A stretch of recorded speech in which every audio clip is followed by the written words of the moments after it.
Se você está vendo esse vídeo do Brasil, eu tenho uma notícia muito ruim para dar para você. Você não vive mais num país livre. Não existe mais Estado democrático de direito no Brasil. Se havia alguma dúvida sobre isso, a partir de ontem não há mais qualquer dúvida. E agora nós entendemos, né, todo o esforço da militância de redação, dos aparelhos da esquerda, em fazer, né, a cantilena lá da ameaça de golpe, ameaças contra a democracia. Eles precisam justificar o que está acontecendo agora. A esquerda instrumentalizou a justiça brasileira para criar um Estado persecutório, um Estado policialesco, que censura, que persegue os seus críticos, os seus opositores. Se não, vejamos, nós tivemos busca e apreensão na casa de 8 empresários por conta de mensagens com opiniões trocadas num grupo privado, num grupo entre amigos de WhatsApp, onde esses empresários, alguns deles, né, pelo menos um deles falou que preferia viver num país com um golpe do que o ex-presidiário de volta à presidência. Ele expressou uma opinião, ele não fez nenhum movimento, ele não arregimentou pessoas, ele não fez absolutamente nada, ele apenas expressou a sua opinião. E alguns outros responderam, golpe, tirar, né, o ex-presidiário da cadeia, anular os seus processos. O outro disse que não poderia, né, mais ter esses sujeitos na presidência e assim por diante. E isso foi considerado um crime. O grande problema é, não há no ordenamento jurídico brasileiro esse tipo de crime. A liberdade de expressão, ainda mais no grupo privado, com seus amigos, poderia ser no ambiente familiar. Você ir, né, com a força policial do Estado em cima de pessoas por opiniões expressas num círculo íntimo é a marca fundamental de qualquer ditadura.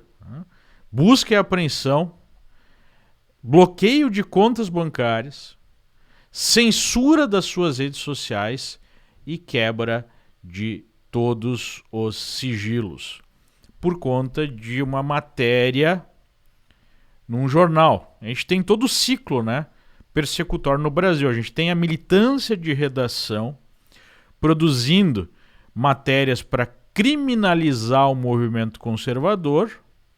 E aí nós temos elementos de esquerda, como o senador Randolfo Rodrigues, de extrema esquerda, indo para as redes sociais e afirmando que ele é o procurador-geral de fato, e ele despacha diretamente para o gabinete do ministro um inquérito aberto de ofício pelo próprio, para aí cumprir, né, o que o agora procurador-geral, num regime paralelo, define. Obviamente que ele vai sinalizar aí os seus adversários políticos como alvos de operações policiais, como alvo de perseguição e censura. Lembrando que esse mesmo Randolfo Rodrigues, como a gente já explicou aqui, em 2019 chegou a pedir o impeachment do ministro, dizendo que não existe em qualquer sistema judiciário do mundo de um mesmo órgão, né, abrir uma investigação, instruir essa investigação, acusar e julgar os casos e ainda por cima, né, sendo suposta vítima dessas pessoas que estão sendo julgadas. É uma sequência tão escabrosa de atos contra o ordenamento jurídico brasileiro que até é preciso se alongar, né, para explicar.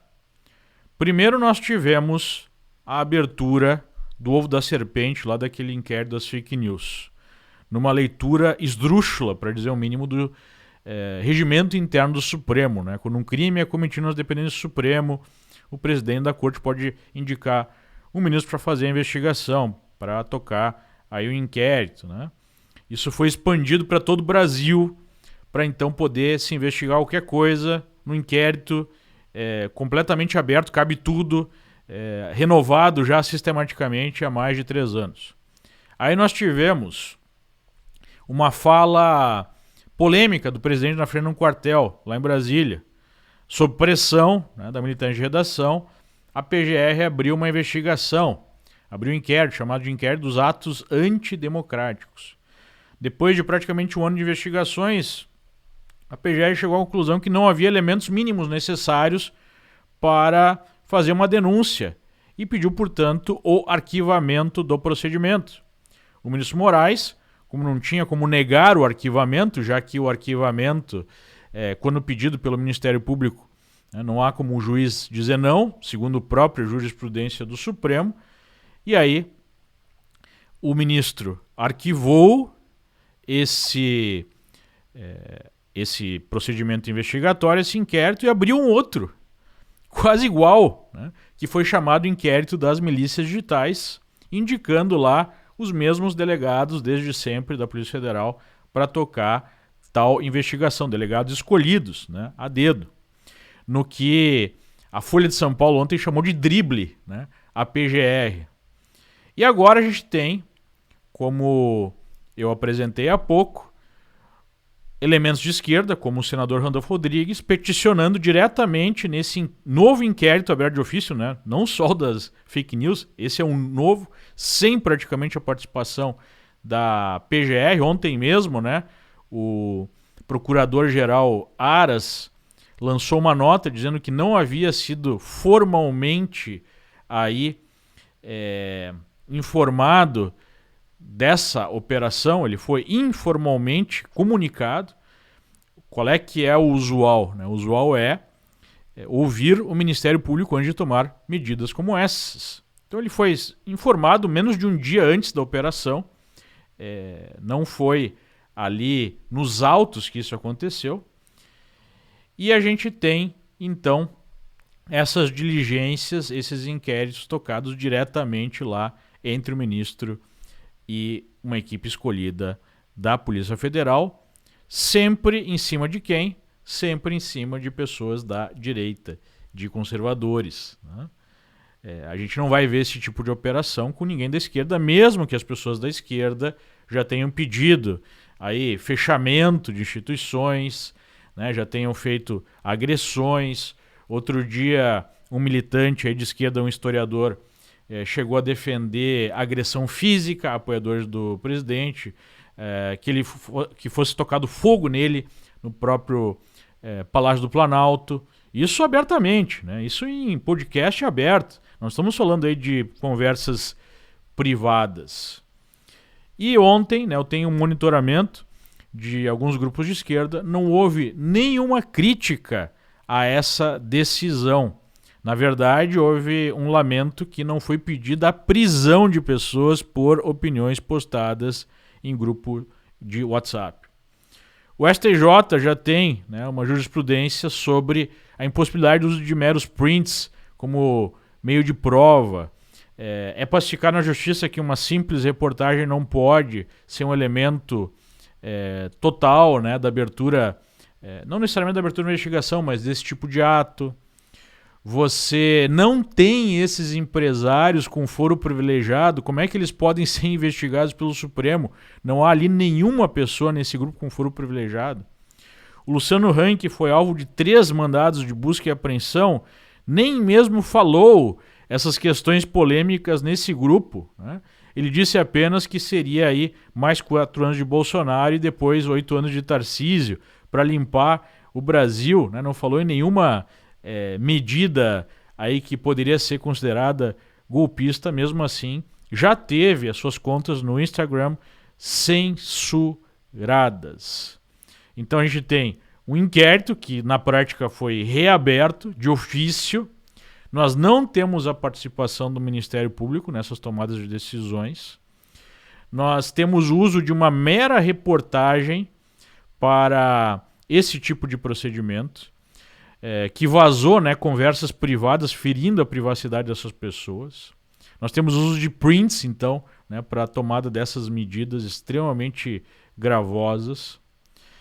Nós temos o sigilo, até agora não foi liberada a decisão, ninguém sabe exatamente por quê, né, o que está acontecendo. E nós temos a militância de redação aplaudindo o ato e a esquerda em geral querendo mais sangue. Está tudo pronto aí para a consolidação de uma ditadura de esquerda no Brasil, como eu havia já adiantado no último vídeo. As condições são perfeitas, né? Você tem aí a militância de redação fazendo as vezes, né, de polícia política, junto com a academia, aqueles laboratórios de internet, as agências de fact-checking. Nós temos uma parte da elite saudosa das gordas verbas que os governos petistas davam, apoiando esse tipo de situação, assinando, né, cartinha petista lá pela democracia, o que é, né, uma carta ao cinismo, como nós já colocamos. Ontem mesmo Lula já estava defendendo novamente a Venezuela, o regime que ele ajudou a montar, que ele deu dinheiro. E nós temos então aí levantando essa onda totalitária, com a justiça instrumentalizada pela esquerda para censurar, para perseguir e acabar com as nossas garantias fundamentais. O Brasil já é uma ditadura.